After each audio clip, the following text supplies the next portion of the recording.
राहेरा शिवारातील शॉर्ट सर्किटमुळे लागली आग. तनवाडीतील घटना. घनसावंगी तालुक्यातील तनवाडी राहेरा शिवारात घडलेल्या दुर्दैवी घटनेत सुमारे 70 ते 80 एकरांवरील ऊसपीक व सोलार व तुषार व ठिबक आगीत जळून खाक झाले. या आगीचे कारण महावितरणच्या वीजवाहिनीतील शॉर्ट सर्किट असल्याचे प्राथमिक तपासात समोर आले आहे. अचानक लागलेल्या आगीने परिसरात एकच गोंधळ उडाला आणि शेतकऱ्यांचे अनेक महिन्यांचे श्रम क्षणात राख झाले. या आगीत ज्ञानदेव पाटीलबा शेडगे, किशोर ज्ञानदेव शेडगे, तुकाराम पाटीलबा शेडगे, विष्णू बापूराव इंगळे, अंजना गंगाधर इंगळे, द्रौपदाबाई बापूराव इंगळे, दामोदरी बापूराव इंगळे आणि लक्ष्मण दामोदरी इंगळे या शेतकऱ्यांचे ऊसपीक पूर्णतः जळून गेले आहे.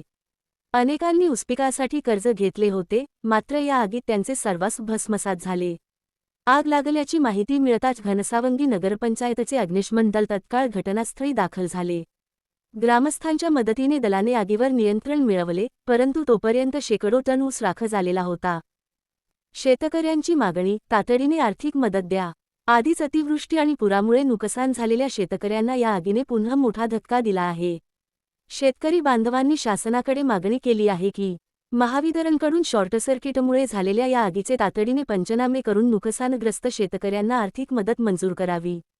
तसेच अशा घटना पुन्हा घडू नयेत म्हणून वीजवाहिन्यांची योग्य देखभाल व दुरुस्ती नियमितपणे करण्यात यावी, अशी मागणी करण्यात आली आहे. या घटनेने संपूर्ण तनवाडी परिसरात शोककळा पसरली असून शेतकऱ्यांमध्ये भीती आणि असहायता निर्माण झाली आहे. त्यांच्या मेहनतीचा सारा घाम एका क्षणात राख झाल्याने सर्वत्र हळहळ व्यक्त केली जात आहे. माधव न्यूज महाराष्ट्र, संपादक सुरेश पोटे. नाव सांगा तुमचं. विष्णू बापूराव इंगळे, राहणार तनवडी. रायरा शिवारातील 12 एकर ऊस जळाला माझा.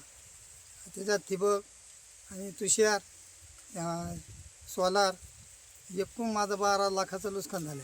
काय मागणी आहे तुमची शासनाची? आमची शासनाला मागणी एवढी भरपाई करून द्यावी.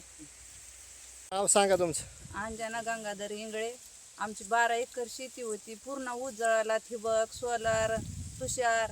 आज 12-13 लाखाची नुकसान झाली. पावसानं सरकी घातली, शॉर्ट सर्किटनं ऊस घातला. आम्ही कमायचं काय? लोकांकडून 10-12 लाख सारखे लोकांकडून ऊसने आणतो, याजने आणतो पैसे. खत टाकीतो, जसा माल दिसन तसे खत टाकले. आज आम्हाला उपाशी राहायची बारी आली. लेकर बाळ घेऊन आम्ही कुणाच्या दारात बसा. सरकारने लवकरात लवकर आमची मागणी पूर्ण करावी, आम्हाला नुकसान भरपाई भरून द्यावं, हीच आमची नम्र विनंती. आमचं पोट पाणी ह्याच्यावरच होतं. आम्ही ह्याच ऊसाला सोयाबीन गेली पावसानं, आम्ही ह्यालाच खालीवर पाहून लेकरासारखा जीव लावलाय. माला लेकराला कमी केलं पण मालाला जीव जास्त लावला. आम्हाला आता घर कुठं राहावा काय विचार नाही. आम्हाला काहीच कळाना, काय खावा काय राहावा. आम्हाला सरात झोपाने आमच्या माणसाला चक्कर आली राहते ऊसात. आम्ही काय करायचं होतं?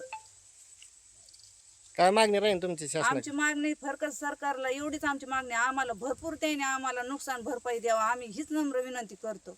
लोकांचा याजानं पैसा आहे आमच्या मागं. आम्ही काय मोठ्या नेतले श्रीमंत.